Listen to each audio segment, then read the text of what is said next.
Hello, and welcome to the Beautiful AI Podcast, brought to you by Perfect Corp, the leading provider of AI and AR solutions in the world of beauty and fashion. This podcast explores the many ways AI innovation is enhancing the lives of consumers and creating a more beautiful world.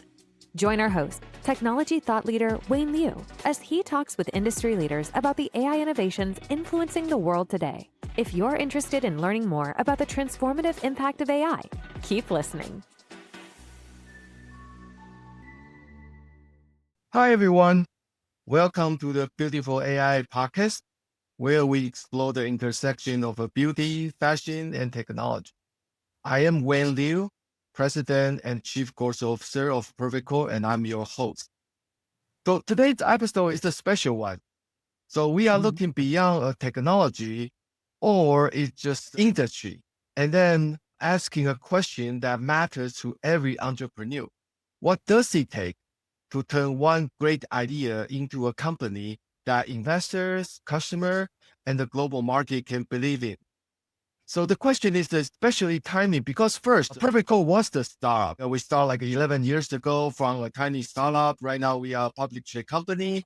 That's why we think the door is pretty narrow. We want to open the door to invite more companies to join. And that's why we partnered with the Pegasus Tech Venture to host the Startup World Cup, which is the largest startup competition in the world. We will host this in New York on September 28th. So for today's guest, Bill Reichert is a general partner at the Pegasus Tech Venture and the chief evangelist of a Startup World Cup. It's really the leading role behind Startup World Cup. So I'm very glad, very honored to invite Bill to our podcast. Bill, welcome to the Beautiful AI Podcast. Thank you. Thank you so much, Wayne. I really appreciate the opportunity to be here with you today. Yeah, thank you. Let's just begin with your journey. Please tell our listener about yourself. I think you're wearing many hats. You have a very fantastic background. So just to let our listener to know more about you. Okay, sure. Thanks. To try to keep it short, long ago and far away, I came out to Stanford to go to grad school. And while I was in grad school, I wound up starting a software company with a buddy of mine. And it took off like a rocket ship, and then it crashed and burned. So that didn't turn out too well, but I got stuck in the whole entrepreneurship environment here, fell in love with it, and so stuck with it. And my next company, we took public. My next company didn't work out too well. And my fourth company, we took public again. And I decided I'm quitting while I'm ahead. So I got together with a gentleman named Guy Kawasaki, and we started a venture capital firm called Garage Technology Ventures, which had a very, very unique focus and methodology.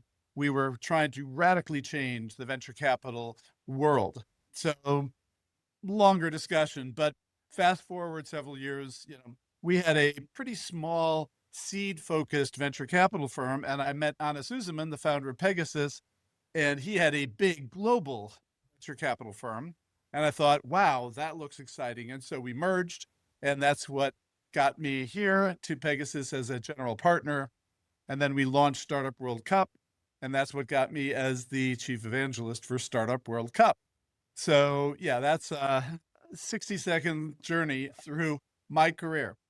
Yeah, amazing. So based on your experience, actually, you experienced the startup community ecosystem world from many different aspects as the entrepreneur yourself, and then operating executive and mentor, and then the investor. So how has that shaped the way you evaluate the founders today? Yeah, so what I learned a lot being an entrepreneur, making the transition into being a venture capitalist, and a lot of what I learned is that a lot of the common wisdom about entrepreneurship and venture capital is at least misleading, if not just plain wrong. And so I learned that, in fact, some of the things that they were teaching us as entrepreneurs didn't make sense for entrepreneurs. So when I was an entrepreneur, the VCs, they wanted me to focus, focus, focus. And what I realized is that when you're starting a company, you've got to have a very broad aperture. And the other side of the coin, when I asked VCs, how did they make investment decisions? they would say, we invest in teams. And if you actually look at what goes on, that's not really what goes on in terms of the way VCs make their investment decisions. So I was very, very fortunate to have all of these experiences to bring to the table in terms of our approach now to figuring out what is most important when we look at a startup company and how to make a decision about investing in a startup company. Yes, absolutely. That's the reason why we start with your personal journey, because lots of founders actually listen right now. So I want you to know, actually, the investors sitting across the table, like Bill, they may not realize that the best investor actually, they live through the ambiguity, setback, and constant decision making. So they've been through this. They are not just an investor per se. So that's why that experience actually is really interesting. Let's go back to the startup World Cup. Okay. So you started Startup World Cup probably say 11 or something years ago. So right now, Startup World Cup become the largest global startup competition. You crossed more than 100 regions. And then, so what was the original vision behind creating a global competition rather than just simply put a pitch competition?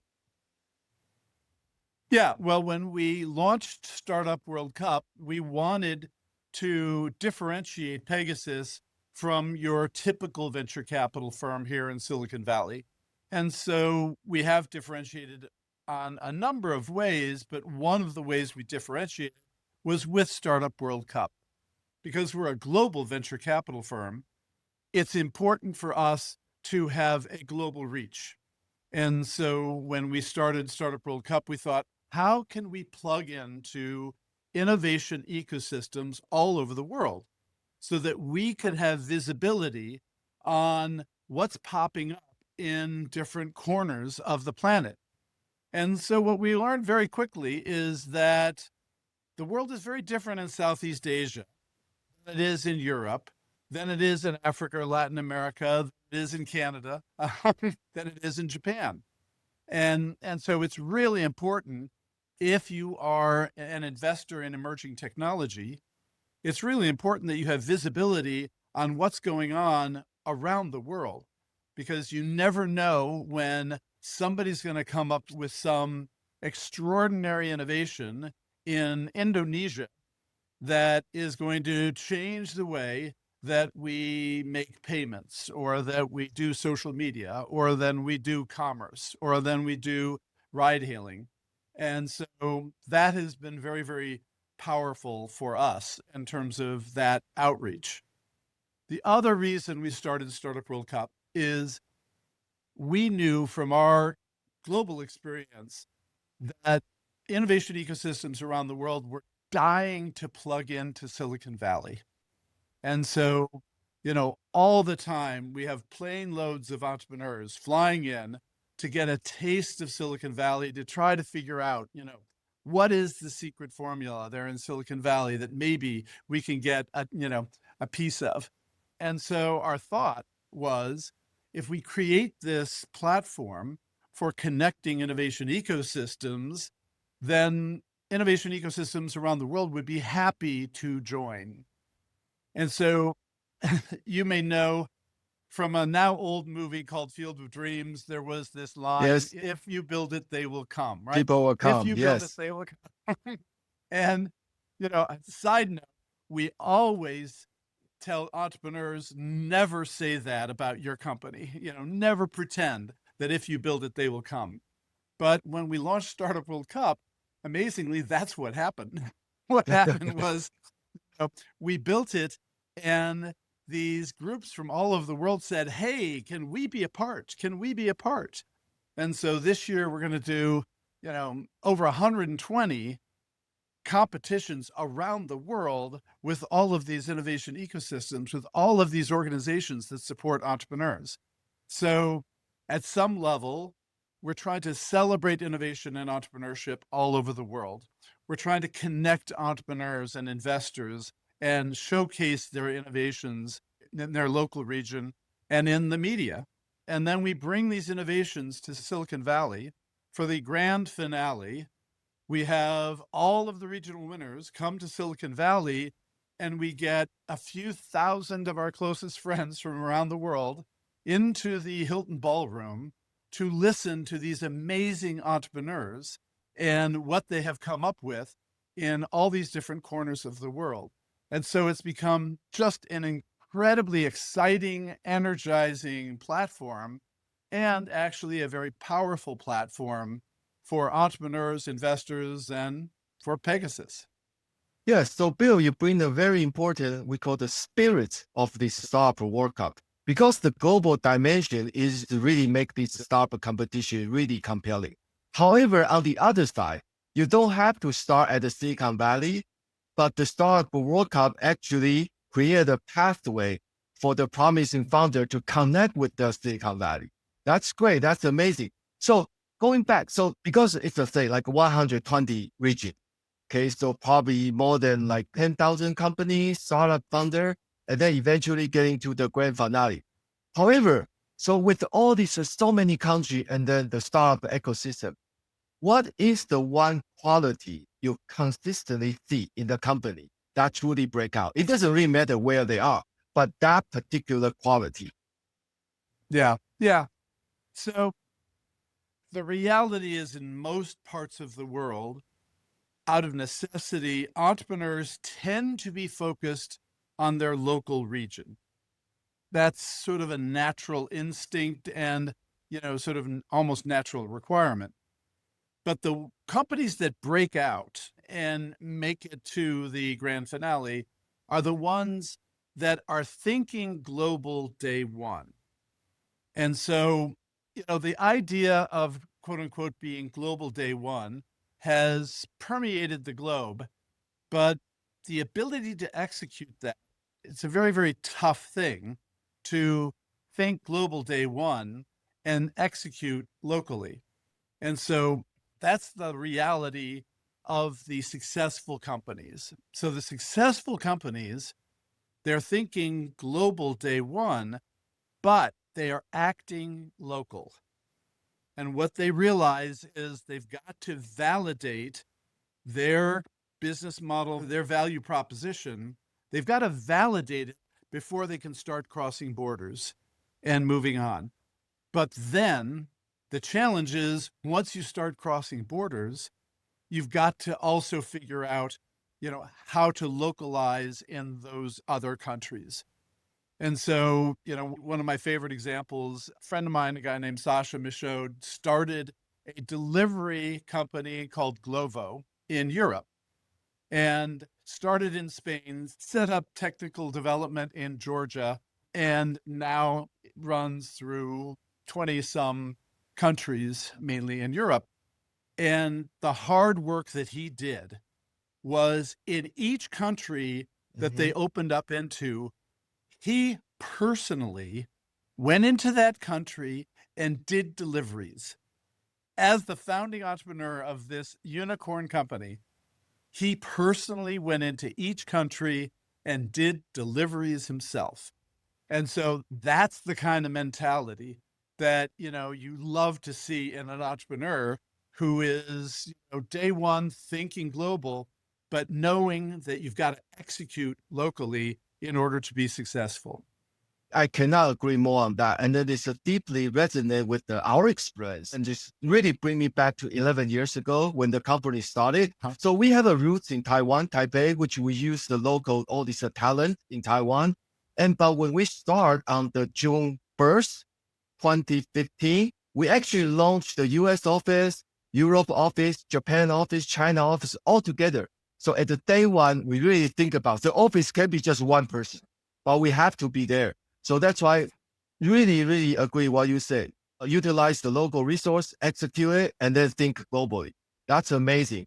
And then let's deep more into that. Okay, so what the investor really looking for. I know you are the co-author of the Getting to Wow. And also I was in some of your tutorial session, you talk about the wow factor. So here's the thing. Founder often assume like an investor primarily just evaluate the technology, product, or even the business opportunity. But when you first encounter a startup, what you are actually trying to determine is about this wow factor, right? Can you tell us more about that? Sure. Yeah. So this was my epiphany when I crossed over from being an entrepreneur to being a venture capitalist. And so when I was an entrepreneur, I thought that VCs were these brilliant analytic brains that had an algorithm in the back of their head, and they could ingest all of this stuff that entrepreneurs were throwing at them.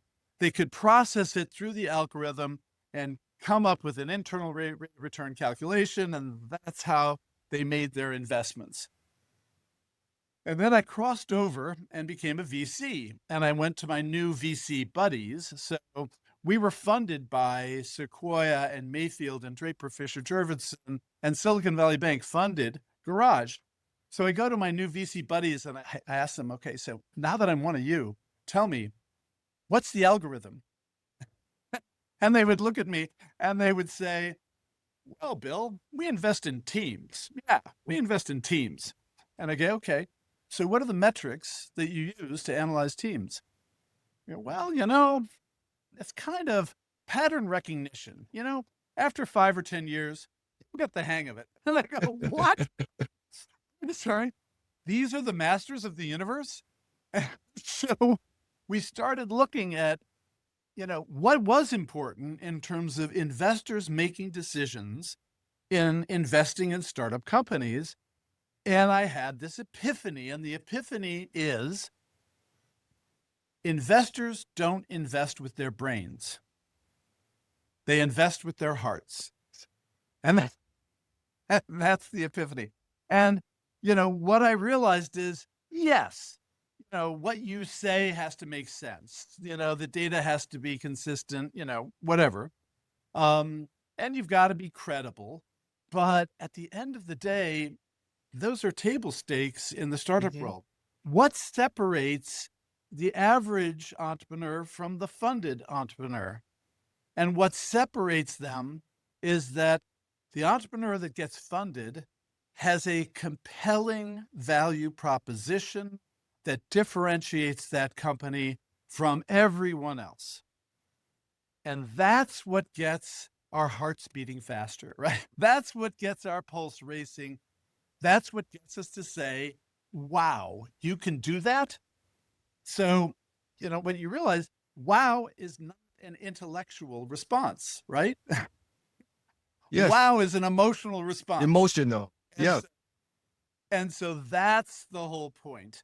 The whole point is that you have got to get to wow. It's not good enough to make an explanation of your technology, a description of your market. That's not good enough. You've got to convince the investor and then ultimately the customer that what you've got delivers a benefit that is dramatically better than their alternatives. So that's what we look for in a startup. Yes, we look at the team. Yes, we look at the technology. Yes, we look at the market dynamics. But none of that matters if you don't have a compelling value proposition.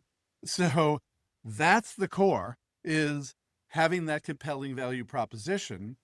And so what entrepreneurs need to be able to do is articulate that clearly and credibly. And so it's amazing how many entrepreneurs, you walk up to them and you say, hey, tell me about your company. And they start describing their product. Yes. Right? And, what we need to understand is, what is the value you deliver to your target customers? Because if I don't care about the product, if it doesn't deliver value. So, then I'll drill down into, so how do you deliver that value? And why is it that you and no one else can deliver that value? So, we'll do that sort of analysis. But at the core, you've got to communicate that you deliver a compelling value proposition, and you've got to be able to articulate that clearly and credibly. If you're interested in this conversation and want to learn more about AI solutions for your business, consider booking a demo with Perfect Corp at www.perfectcorp.com/business. Contact us today and see how our selection of AI and AR solutions can take your business to new heights. Now, back to the episode. Yeah, that's truly $1 million advice for all the founders. So I will urge all the founders right now, you craft this. Investor invest with their heart and put on your table. You look at it every day.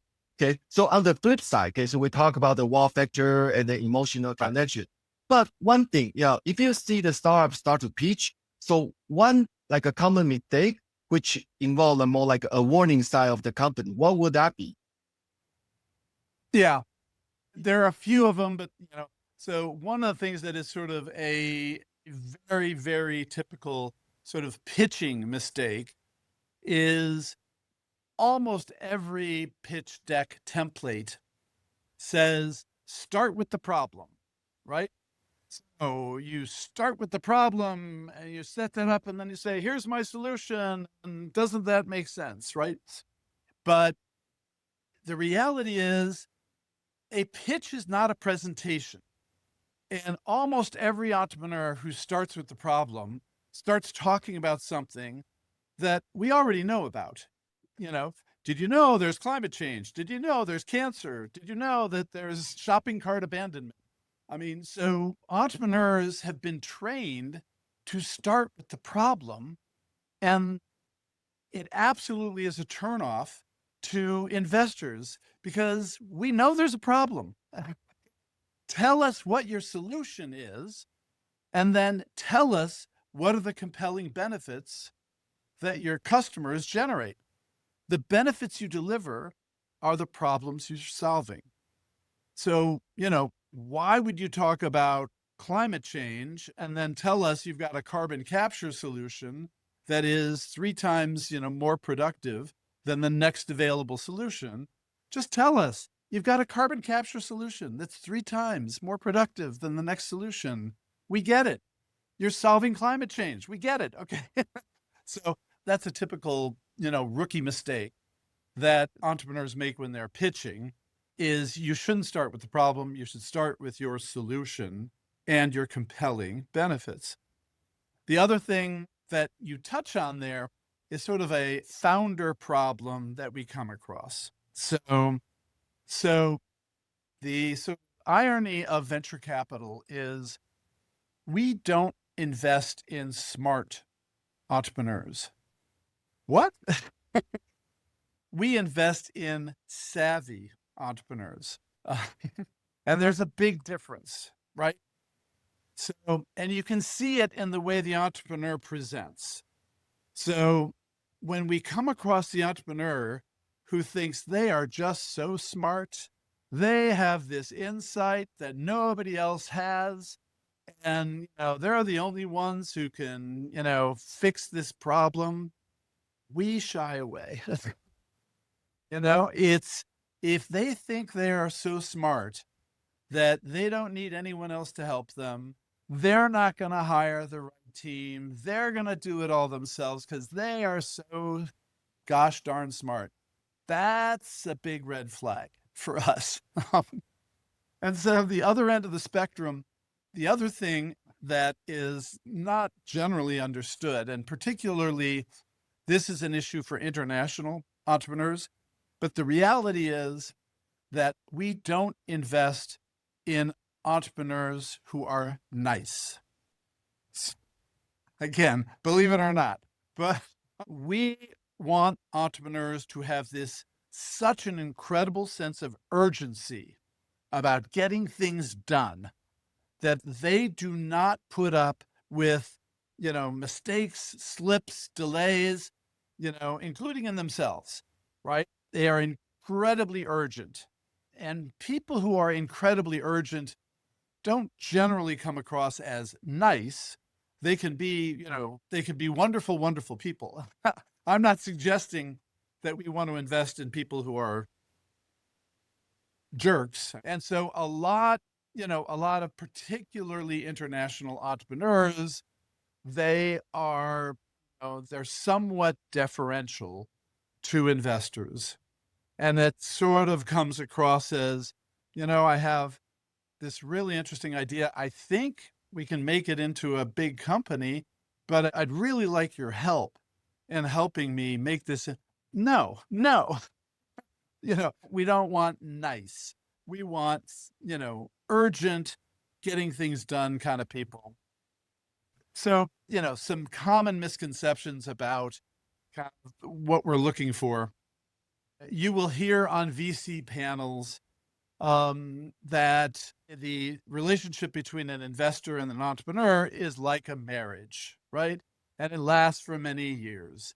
And, okay, but no, I want to partner up with someone who is going to be tough with me, tough with himself or herself, tough with their team, but is great at motivating people to pursue a dream. And so this chemistry that you need to have, it's not easy. It's not easy, but it's critical, to both building a team and attracting investors and then winning customers. There's a lot of chemistry that goes into making that happen. And so it's not just logic, data, and evidence, right? Yeah.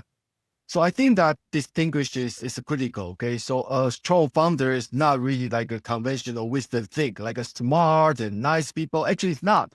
It's not founder. That's a unique personality which you are looking at. So it's a savvy and also determined, and then can motivate people, has a leadership. So that's really a good advice for this founder.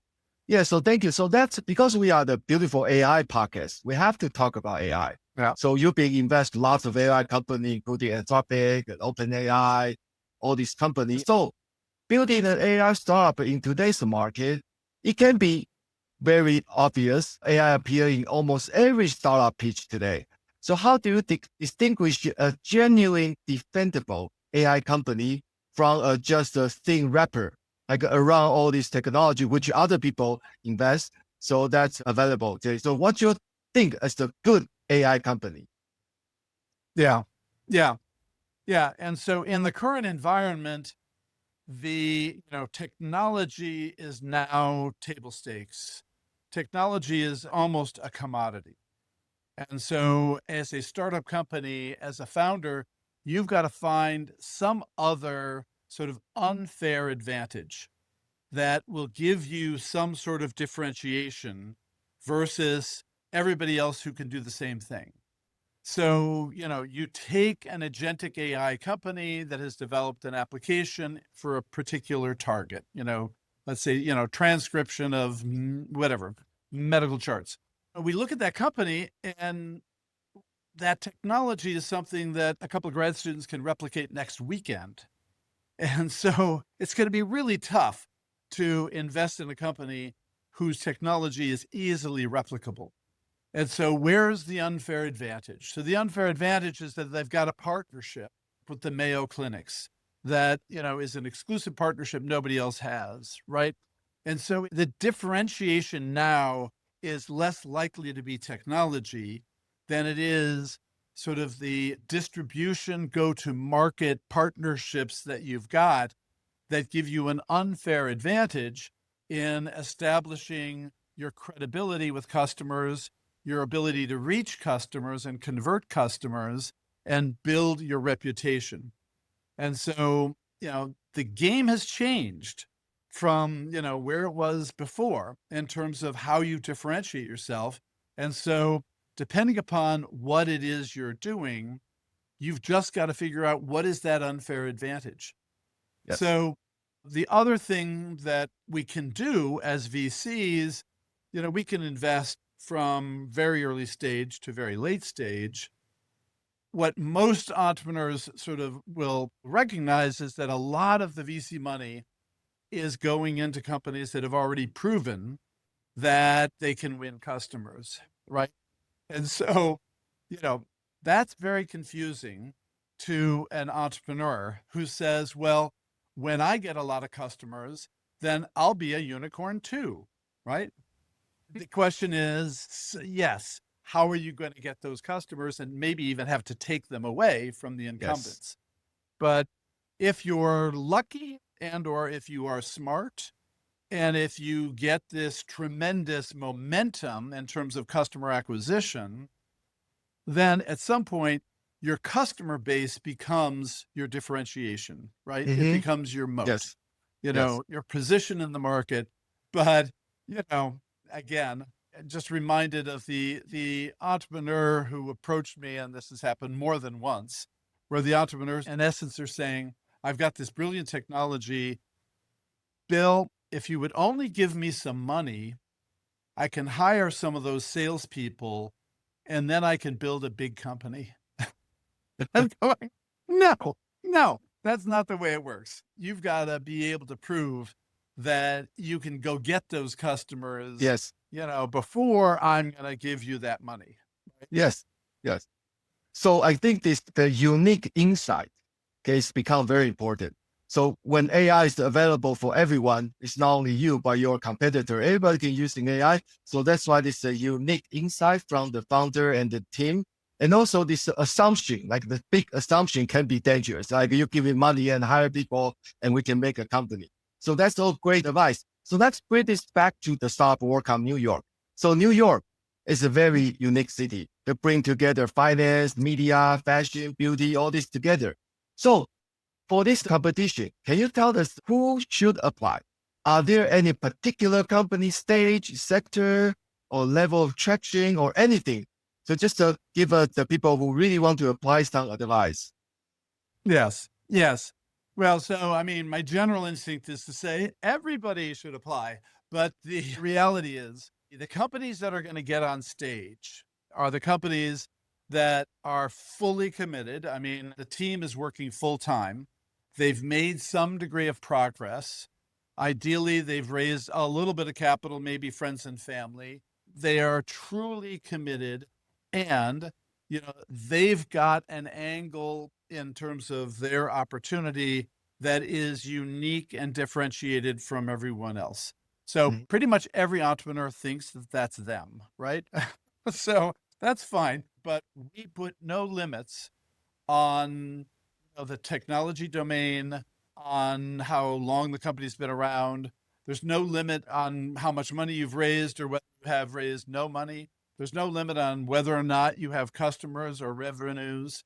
So the Global Grand Prize winner last year had 0 revenues. That's encouraging.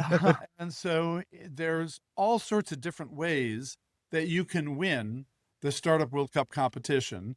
And there's no sort of one pattern solves every particular, checks every particular box in terms of the way the judges make the decision.